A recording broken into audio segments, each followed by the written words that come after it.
Hola, ¿qué tal? En este vídeo vamos a analizar la trayectoria del subcampeón de la Copa Libertadores, el Santos de Brasil. Quédate porque vamos a ver todo lo que ha tenido que hacer para llegar a ser el club que es hoy en día. ¡Vamos a ello!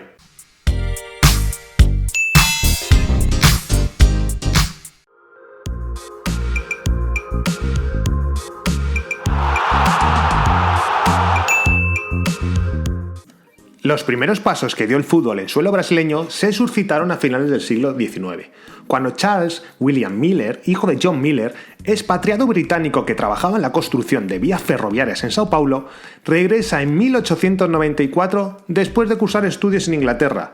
En su equipaje, Charles trajo 2 balones de fútbol, que causaron sensación y provocaron que se empezase a jugar al fútbol en todas las calles de Brasil. Bueno, aquí ocurre que con la llegada de Charles y sus 2 balones, en 1898 se empieza a jugar al fútbol en todo Brasil. Y es en el colegio Mackenzie cuando se hace el primer club, se funda el primer club. Y a raíz de ahí, 3 años después, en 1901, se empieza a jugar al fútbol ya de manera masiva, de manera organizada, en campeonatos. En Río de Janeiro y Sao Paulo, por decirlo de alguna forma, están las bases de la expansión del fútbol brasileño. En ambos estados se encuentran los clubes más históricos de Brasil. Es más, en dichos estados se dan 2 de los torneos regionales más importantes del balompié amazónico, el Campeonato Paulista y el Campeonato Carioca. Bueno, aquí se da la típica situación en la que se junta gente y monta un club, y es casi 10 años después, en 1912, cuando 3 jugadores de un equipo se juntan en una sede para crear un nuevo club. Después de pensar en varios nombres, al final concuerdan que Santos es el nombre perfecto para lo que quieren crear. El Santos, como curiosidad, se funda en una fecha histórica para la humanidad, aquel 14 de abril de 1912, mientras en las oficinas del Concordia Club se gestaba la puesta en marcha del nuevo club, el Titanic se hundía en las gélidas aguas de Terranova. El 15 de septiembre de 1912, el Santos jugaría su primer partido oficial frente al Santos Athletic Club. En aquel encuentro significa la primera victoria del Santos Fútbol Club, pues se venció a sus vecinos por 3-2. Además, Arnaldo Silveira pasaría a la historia del club como el hombre que consiguió el primer gol oficial del equipo. Bueno, ahora es momento de hacer un alto en el camino, porque estarás imaginando que Sao Paulo, Brasil, al ser un estado tan grande, un país tan grande, está dividido en diferentes estados. Se estaban organizando en 3 campeonatos principalmente, en el campeonato Carioca, en el campeonato Sao Paulista y en el campeonato Gaucho. De tal manera que son los campeonatos regionales los que a primera mitad del siglo XX son los que terminan dando una cierta organización y una cierta oficialidad a todos los partidos que se estaban jugando en la época. Vamos a continuar viendo la historia. Los inicios del Santos, como la mayoría de los grandes clubes, no fueron sencillos. Cuando el equipo se funda ya se jugaba el Campeonato Paulista, que para ese momento se llamaba Liga Paulista de Fútbol. Sin embargo, como el club no cumplía con los requerimientos para participar en mencionada liga, se tuvo que conformar con participar en varias oportunidades en un torneo que se llamó Campeonato Santista de Fútbol. En dicho torneo logra, por decirlo de alguna manera, foguearse y ganar muchos partidos.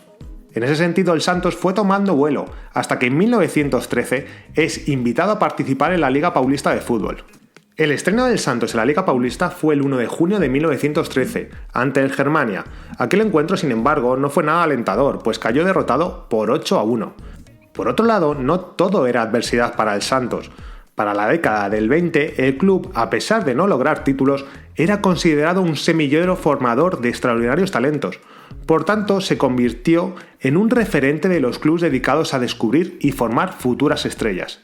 Para esa época, el Santos contaba con una famosa y legendaria delantera llamada la delantera de los 100 goles. La misma estaba formada por Siriri, Camarao, Feitico, Evangelista y Araken Patuska.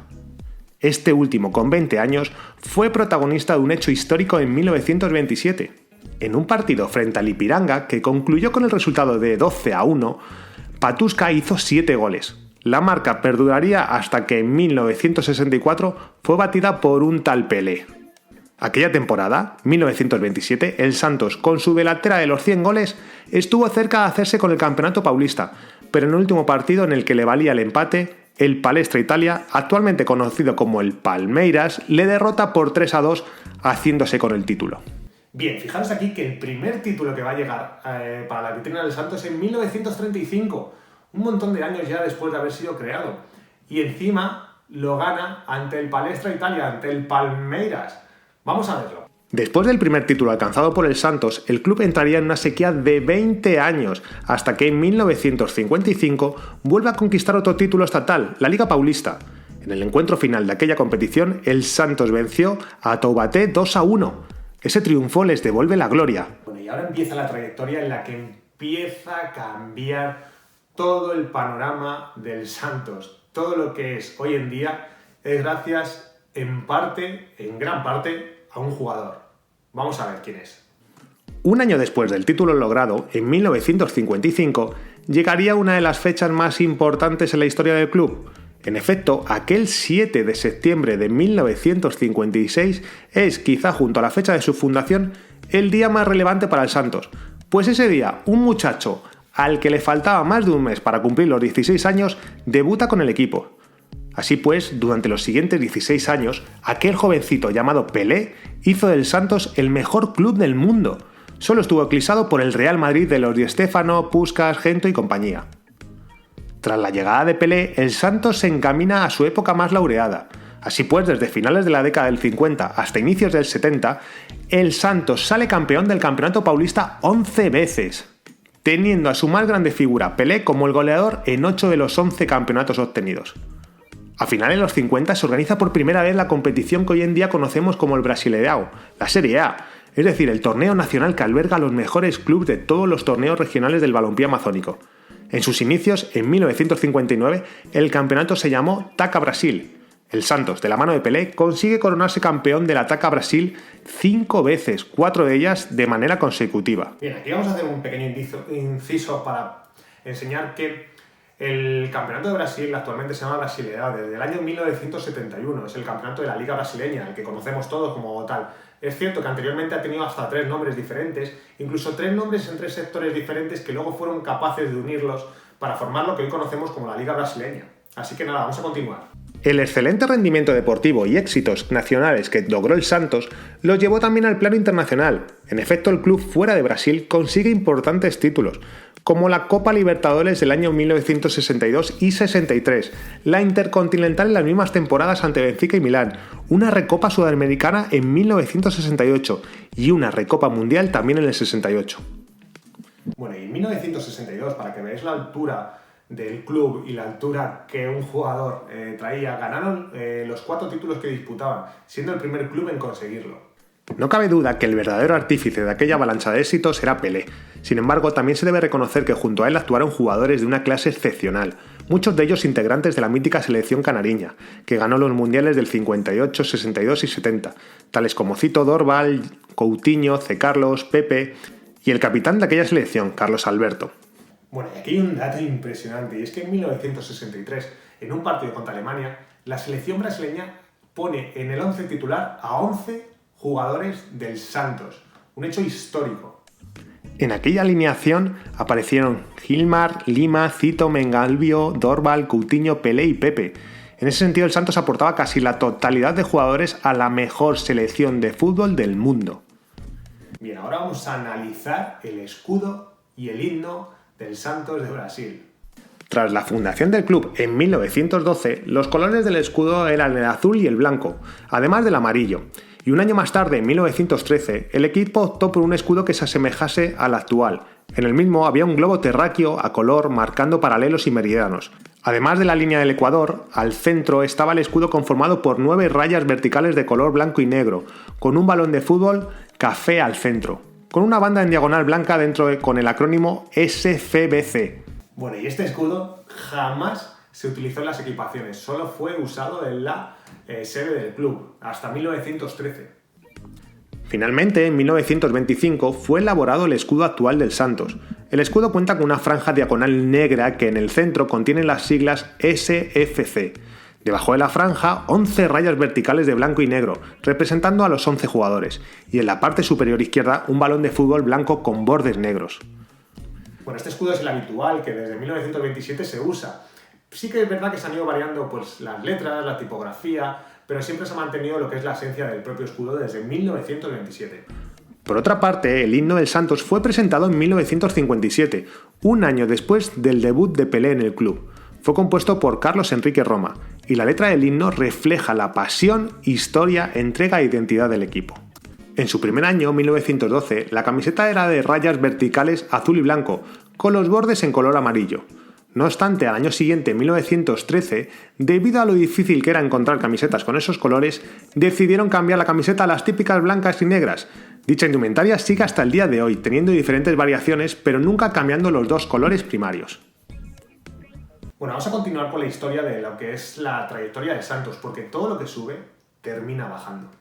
El Santos, durante más de 2 décadas, desde el 56 al 72, era considerado uno de los mejores clubes del mundo, un equipo que todos querían ver con sus propios ojos. Es por ello que desde el 72 hasta el 74 hicieron las giras mundiales más largas jamás hechas por un club en toda la historia, obteniendo resultados más que buenos. Es más, en junio de 1973 se convierte en el primer club en jugar en los 5 continentes. Santos estaba en la élite máxima, eran de los mejores de la historia, su fama era total. Sin embargo, todo lo que sube en algún momento baja. Paradójicamente, el mismo año que el Santos era considerado el mejor equipo del mundo, en 1974, inicia la debacle en el club. Ese año, Pelé y otros jugadores se fueron del equipo. Además, entre el 75 y el 77, el Santos entra en una etapa de crisis financiera, política y técnica. Aún así, a pesar del mal momento, la hinchada santista apoya más que nunca a su club, abarrotando los estadios en los que el Santos jugaba. Bueno, seguramente ahora estáis sacando similitudes en lo que ocurre cuando se va el mejor jugador de la historia de tu equipo, o el mejor jugador del mundo de tu equipo. Se va, empieza una debacle política, también una caída económica fuerte e incluso una crisis dentro del club a nivel institucional. Y eso, si miras hoy en día al Fútbol Club Barcelona, se está generando eso, solo con haber anunciado Messi hace unos meses que era muy posible que se fuese y ahora estando en el aire. Por lo tanto, cabe esperar que esto se repita ahora con el Fútbol Club Barcelona. Vamos a ver cómo lo gestionan. Vamos a seguir con lo nuestro, con el Santos. Debido al bajo rendimiento, para afrontar los años 80, el presidente del Santos, Milton Teixeira, contrata a jugadores de calidad como Serginho Chulapa, Paulo Isidoro, Toninho Oliveira, Dema y Lino. Y fue así como en el año 84 consiguen el campeonato paulista y el subcampeonato del Brasileirão, solo por detrás del Flamengo. A pesar de esa debacle y esa trayectoria en caída libre que llevaba estos últimos años, en el año 2000 recibe el premio al mejor club del siglo XX por todos sus éxitos en los años 50, 60, en toda esa trayectoria en la que estuvo Pelé. A inicios de la década pasada, el Santos experimenta, por decirlo de alguna forma, años de gloria. Desde la temporada 2010 al 2012 ganaron el Paulista y la Copa de Brasil, esta última por primera vez. Después conseguirían el mayor logro en la historia moderna del Santos, levantar por tercera vez la Copa Libertadores en el año 2011, al ganarle en la final a Peñarol. El equipo, comandado por Neymar, volvía a ser un grande, ganando también la Recopa Sudamericana del 2012, al ganarle a Universidad de Chile. Bueno, y la década del año 2002 al 2012 se convierte en un club récord en el que más visitas realiza a otros países a nivel de giras y en el que compite en más partidos internacionales, además ganándolos. Los mayores rivales del Santos son el Corinthians, el Sao Paulo y el Palmeiras, con quien forman el grupo de los 4 grandes de Sao Paulo. El partido de fútbol entre Santos y Corinthians es el llamado Clásico Albinegro, en referencia a los colores de los dos clubes. El clásico Sansão entre Santos y Sao Paulo, dos de los más grandes y ganadores clubes de Sao Paulo y Brasil, es llamado Sansão, debido a la unión de los nombres en referencia a la figura de Sansón, personaje de la Biblia considerado como el más fuerte. Y el otro clásico es entre Santos y Palmeiras, que se han enfrentado en 297 ocasiones, Santos ganando 105 partidos y Palmeiras 137. Bueno, y hasta aquí este vídeo de hoy, espero que te haya gustado y no te quiero adelantar lo que viene en el siguiente vídeo porque va a ser increíble. Suscríbete para no perdértelo, dale a la campanita y nos vemos. ¡Chao!